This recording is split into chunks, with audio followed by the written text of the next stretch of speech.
Assalamualaikum warahmatullahi wabarakatuh. Bertemu kembali dengan Ibu untuk materi basis data kelas 11 RPL SMK Negeri 5 Kota Tangerang. Hari ini kita masih lanjut ya untuk materi SQL, Structure Query Language, yang mana tema hari ini kita masuk ke DCL, yaitu Data Control Language. Jadi bagaimana sih atau perintah-perintah apa untuk mengontrol data untuk perintah SQL. Seperti biasa, jangan lupa jalankan XAMPP ya, terutama MySQL-nya, karena kita akan mencoba bermain di sintak SQL saja. Kemudian setelah XAMPP masuk ke command prompt ya, seperti biasa CMD, aktifkan CMD, baru kalian masuk ke MySQL ya, sampai kalian tampil ke MariaDB SQL. Apa sih itu Data Control Language atau DCL? Kalau kemarin kita sudah mulai dari Data Definition Language, DDL, Data Manipulation Language, dan hari ini kita masuk ke Data Control Language.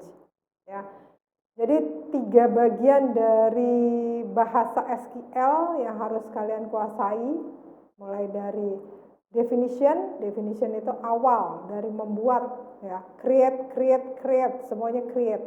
Itu masuknya ke DDL, yang mulai dari create database, create table, itu semua ada di DDL.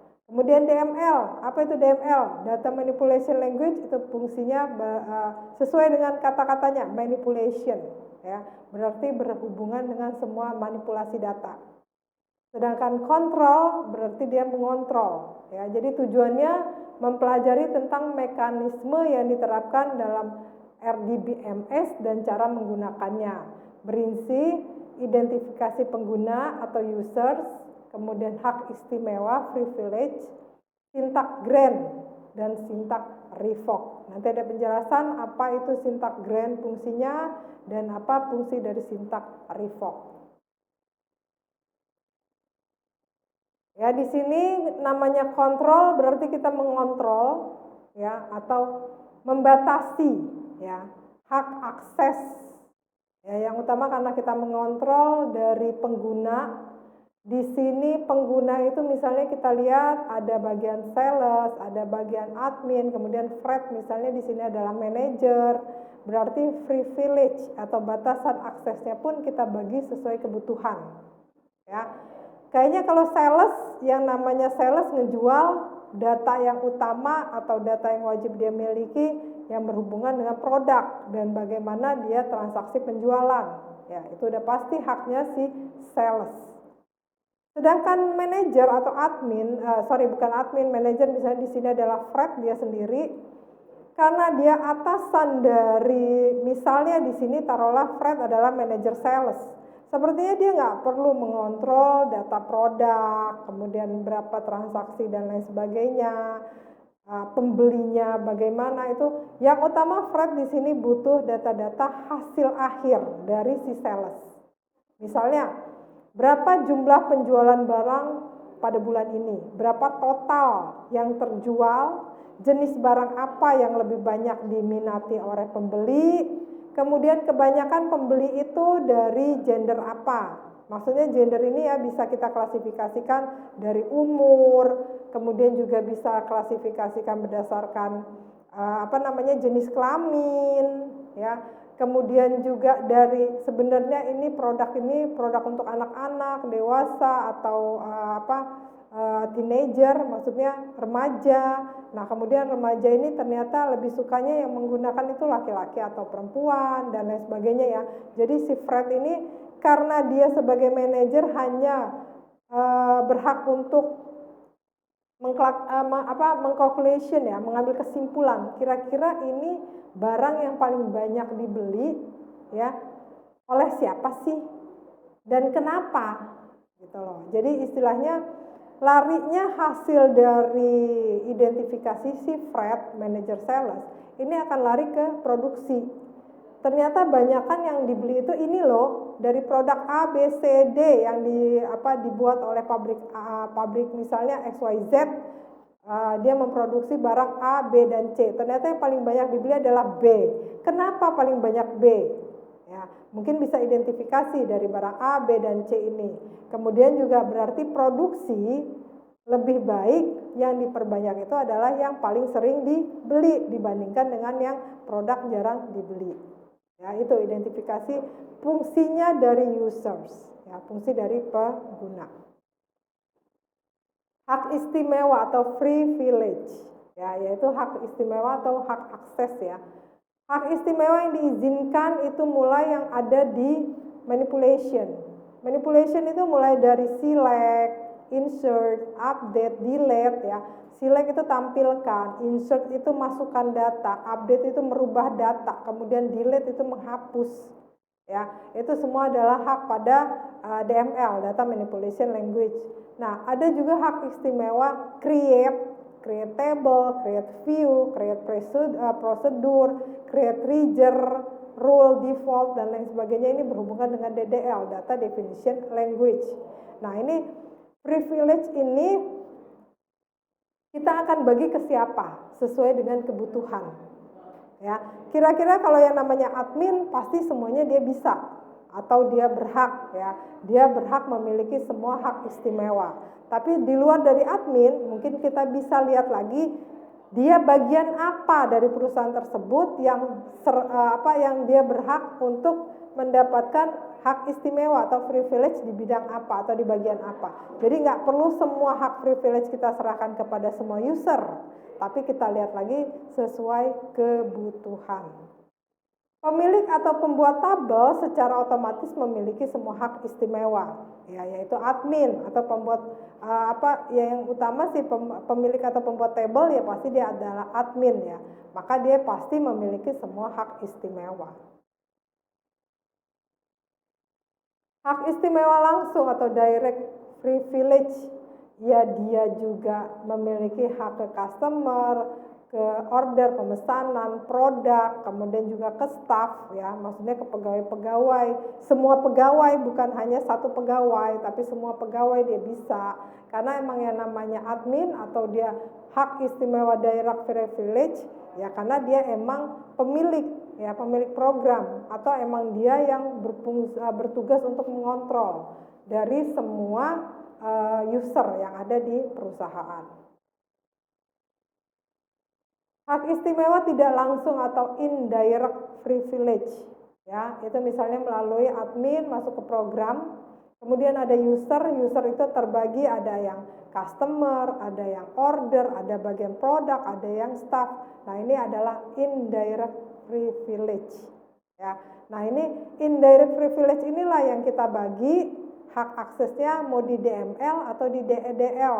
Di DML pun kita nggak berhak mengasih semua, mulai dari select, update, delete. Nanti orang semua bisa merubah data. Misalnya harganya harganya sebenarnya 5.000, rubah aja deh jadi 4.000 ya, 1.000-nya masuk ke kantong. Nah, itu kan termasuk hak privilege. Jadi tidak ada yang berhak mengupdate ya, walaupun itu DML ya. Hanya boleh select, hanya boleh melihat tanpa boleh merubah, apalagi menghapus ya, bahaya kalau menghapus walaupun itu hanya delete, misalnya hanya di DML. Sintaks yang digunakan di DCL, Data Control Language, yang pertama adalah grant. Grant itu digunakan untuk memberi hak izin akses ya. Misalnya grant select on club to public ya, berikan hak akses select atau tampilkan kepada club, kepada club to public. Kemudian contoh lagi grant select insert update delete on club to user 01 ya. Jadi kita memberikan hak akses select, tampilkan, insert, masukkan data, update, merubah data, delete, menghapus, on tabel club ya, on nama tabelnya apa, orangnya siapa, user 01. Revoke itu berarti hak mencabut hak akses ya.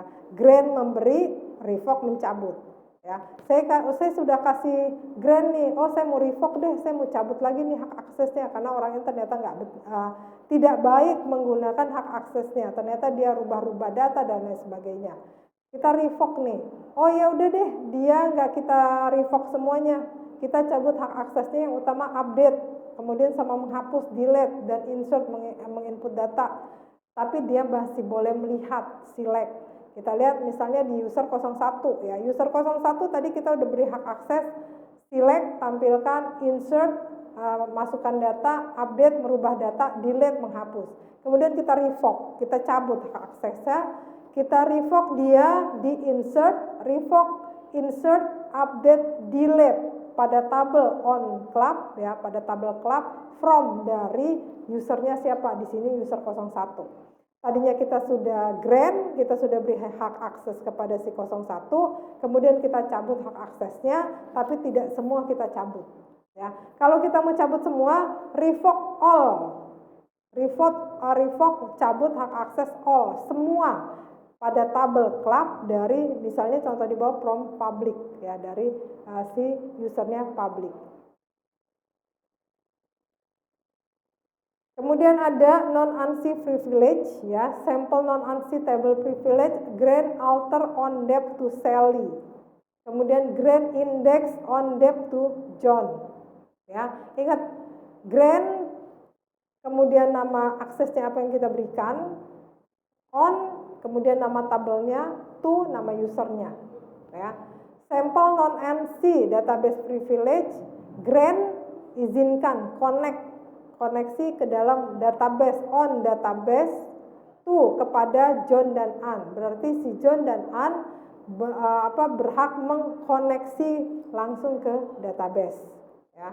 Grant resource to Alex. Oh berarti dia berhak, si Alex ini usernya Alex berhak melihat ya. Resource itu berarti bahasa programannya langsung dia bisa mengakses. Ya, misalnya dia mau rubah-rubah secara otomatis. Grant DBA to Simon. DBA itu database administrator. Ya, berarti si Simon berhak mengakses database sebagai admin database. Kesimpulan, identifikasi pengguna dalam sistem dapat dikelompokkan bersama untuk mempermudah penanganan keamanan.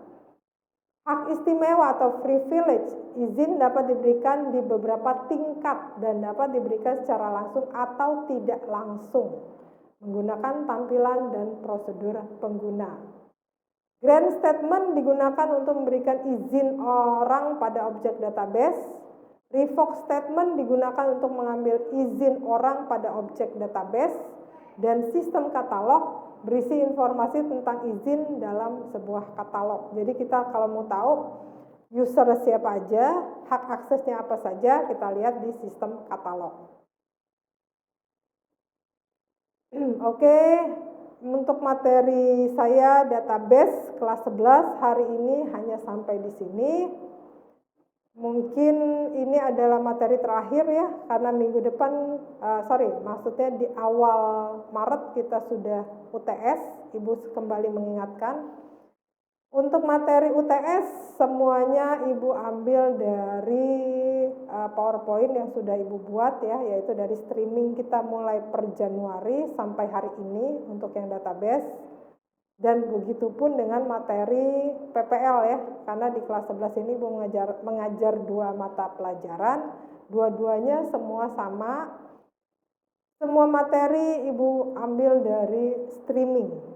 Ya, jadi intinya karena semua materi Ibu letakkan di GCR ya, Ibu harap kalian bisa mendownload lah ya untuk membaca semua PowerPoint ini untuk sebagai bahan referensi UTS semester genap ini. Ibu akhiri, Assalamualaikum warahmatullahi wabarakatuh.